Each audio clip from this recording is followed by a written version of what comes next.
भारत के उत्तर पूर्व में बसे एक छोटे से गांव सुदर्शनपुर की पहचान थी वहां से लगे घने जंगल की। गांव वाले उसे काला जंगल कहते थे। ये नाम ऐसे ही नहीं पड़ा था। कहते हैं सदियों पहले जब यह जंगल पैदा हुआ तब इसमें कोई साधारण जीवन नहीं था। यहाँ प्रकृति की अद्भुत और रहस्यमयी शक्तियाँ बसती थीं। इसीलिए गांव के लोग उसे सिर्फ दूर से निहारते, लेकिन कभी भीतर जाने की हिम्मत नहीं करते। गांव में एक युवक रहता था, आदित्य। वह जिज्ञासु और साहसी था। बचपन से ही उसकी दादी उसे जंगल की कहानियां सुनाती थीं। दादी अक्सर कहती, बेटा, उस जंगल में ऐसी शक्तियां हैं जिन्हें इंसान समझ नहीं सकता। वहां कदम रखने वाले कभी वापस नहीं आते। लेकिन आदित्य के मन में हमेशा सवाल उठता, अगर वहाँ सचमुच कोई रहस्य है तो क्यों ना उसे खोजा जाए, शायद वह इंसानों के काम आ सके। उसका दोस्त राजू हमेशा डर जाता। अरे पगला मत बन, ये सब सिर्फ कहानियां नहीं, सच्चाई है। गांव के कितने लोग गायब हो गए, क्या तू भूल गया? लेकिन आदित्य की आंखों में चमक थी। वह हमेशा कहता, डर ही सबसे बड़ा बंधन है राजू। अगर सच को जानना है तो डर छोड़ना होगा। गांव के लोग वैसे ही डर में जी रहे थे। तभी एक दिन दो गडरिये भेड़ें चराने जंगल के पास गए और फिर कभी लौटे ही नहीं। उनकी भेड़ें तो वापस आ गईं, लेकिन वे दोनों नदारद थे। गांव में हलचल मच गई। लोग कहने लगे कि जंगल की आत्माओं ने उन्हें निगल लिया। इसके कुछ ही दिनों बाद कस्बे से आए दो व्यापारी भी जंगल के रास्ते शॉर्टकट से गए और फिर कभी दिखाई नहीं दिए। गांव में औरतें बच्चों को घरों से बाहर निकलने नहीं देती थीं। आदमी खेतों तक जाने में भी डरते थे। राजू ने आदित्य से कहा, देखा, अब भी तू कहेगा कि यह सब अफवाह है? लेकिन आदित्य के चेहरे पर गंभीरता थी। उसने मन ही मन तय कर लिया, अब मुझे ही जाना होगा। अगर मैं भी डर गया तो सच्चाई कभी सामने नहीं आएगी। रात को आदित्य ने जाने की तैयारी की। राजू ने आखिरी बार उसे रोका। अगर तू नहीं लौटा तो? आदित्य ने मुस्कुराकर कहा, अगर लौटा तो रहस्य तुम्हें बताऊंगा, अगर नहीं लौटा तो समझ लेना कि रहस्य बहुत बड़ा था। आधी रात को आदित्य अकेले जंगल की ओर निकल पड़ा। जैसे ही उसने सीमा पार की, ठंडी हवा का झोंका आया। पेड़ अजीब तरह से हिल रहे थे।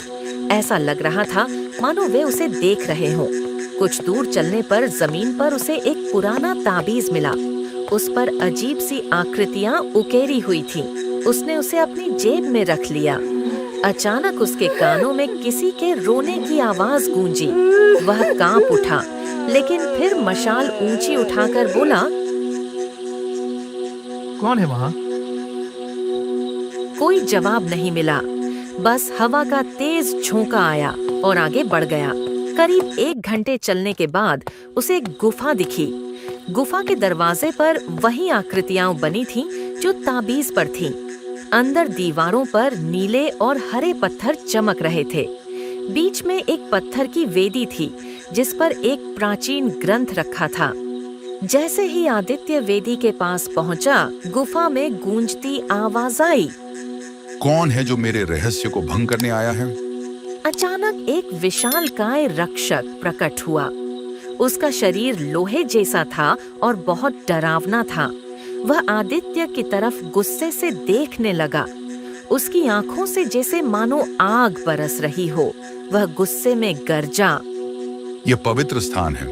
यहाँ लालच में आने वाले नष्ट हो जाते हैं और कभी वापस नहीं जा पाते।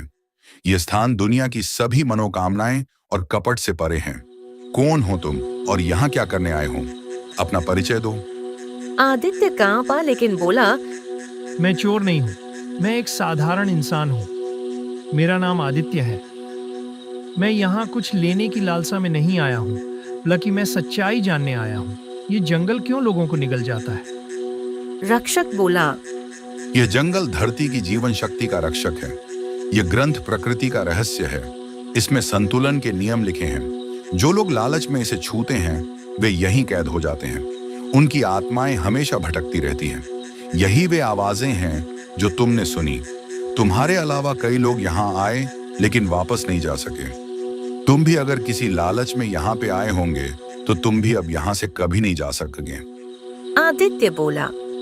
तो गड़रिये और व्यापारी, उनका क्या दोष था? क्या वह भी लालच में यहाँ आए थे? रक्षक ने गंभीरता से कहा। हाँ, वे लालच में यहाँ तक आए और अब कभी लौट नहीं सकते। लेकिन तुम्हारा यहाँ तक आना संयोग नहीं है। ये ताबीज तुम्हारे लिए ही था। अब तुम्हें परीक्षा देनी होगी। अगर तुम सफल हुई तो तुम इस जंगल के नए रक्षक बनाए जाओगे और यहाँ से वापस भी जा पाओगे।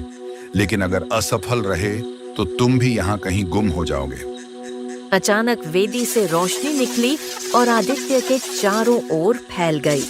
उसकी आंखों के सामने उसके जीवन की सारी तस्वीरें घूम गईं। उसके मन में डर था, लेकिन लालच नहीं। उसने सिर्फ एक बात दोहराई, मैं सच जानना चाहता हूँ, शक्ति नहीं। रोशनी शांत हो गई। आदित्य को अच्छा महसूस होने लगा। फिर रक्षक बोला, तुम परीक्षा में सफल हुए। अब से यह ताबीज तुम्हारे पास रहेगा। तुम जंगल के नए रक्षक हो। अब तुम्हें ही इस जंगल की और प्रकृति की लालची और बेईमान लोगों से रक्षा करनी होगी। आदित्य गांव लौट गया। उसे अपने शरीर में एक अलग ही शक्ति का एहसास हुआ। आदित्य के लौटने के कुछ दिन बाद गांव में एक धनी व्यापारी आया, सुरेश लाल। उसने गांव वालों से जंगल का किस्सा सुना। उसकी आंखों में लालच चमक उठा। वह सोचने लगा, अगर वहां सचमुच कोई ग्रंथ है तो उसमें जरूर अपार धन और शक्ति का रहस्य होगा। मुझे वह चाहिए। उससे मैं दुनिया का सबसे शक्तिशाली इंसान बन जाऊंगा। वह आदित्य के पास आया और बोला, सुनो आदित्य, तुम तो अंदर जाकर लौट आए। अब मुझे भी रास्ता दिखाओ। मैं भी अंदर जाना चाहता हूँ। तुम तो वहां से कुछ लिए बिना ही लौट आए, पर मैं जानता हूँ वहां पर कुछ ना कुछ बड़ा है। मुझे लगता है कि वहां अपार शक्ति का और धन का भंडार है। हम दोनों आधा आधा बांट लेंगे, अगर तुम मेरा साथ दो तो। आदित्य सख्ती से बीच में ही बोल पड़ा, वहां जाना यानी मौत को बुलाना है, मत जाओ। लेकिन सुरेश लाल नहीं माना। एक रात वह चुपके से अकेले जंगल में घुस गया।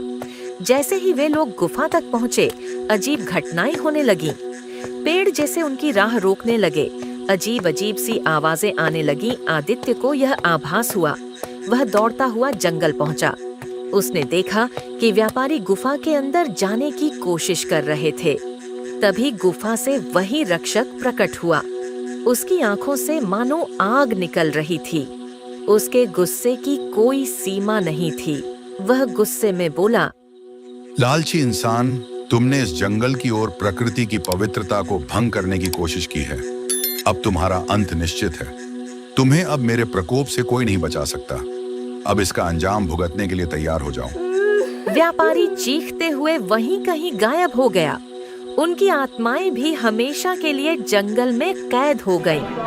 गांव वाले यह सब सुनकर कांप गए, लेकिन आदित्य ने उन्हें समझाया, जंगल हमारा दुश्मन नहीं, वह हमारी रक्षा करता है। जो लालच में उसके नियम तोड़ेगा वही नष्ट होगा। अगर हम प्रकृति का सम्मान करेंगे तो वह हमें जीवन देगी। अगर आप प्रकृति को छेड़ोगे तो प्रकृति तुम्हें छोड़ेगी नहीं। इसीलिए हमें उन्हें कभी नुकसान नहीं पहुंचाना चाहिए। उस दिन से गांव के लोग जंगल को डर से नहीं, श्रद्धा से देखने लगे। वे हर साल उसकी पूजा करते और बच्चों को सिखाते कि प्रकृति से छेड़छाड़ मत करना। आदित्य अब सिर्फ गांव का युवक नहीं था, वह जंगल का रक्षक बन चुका था। उसका मान गांव में बहुत बड़ा। उसकी सब लोग इज्जत करने लगे। जब जब कोई खतरा आता, वह जंगल की शक्ति से मिलकर उसे सुरक्षित रखता। और इस तरह जंगल का रहस्य सिर्फ एक डरावनी कहानी नहीं रहा, बल्कि इंसान और प्रकृति के बीच का अटूट बंधन बन गया।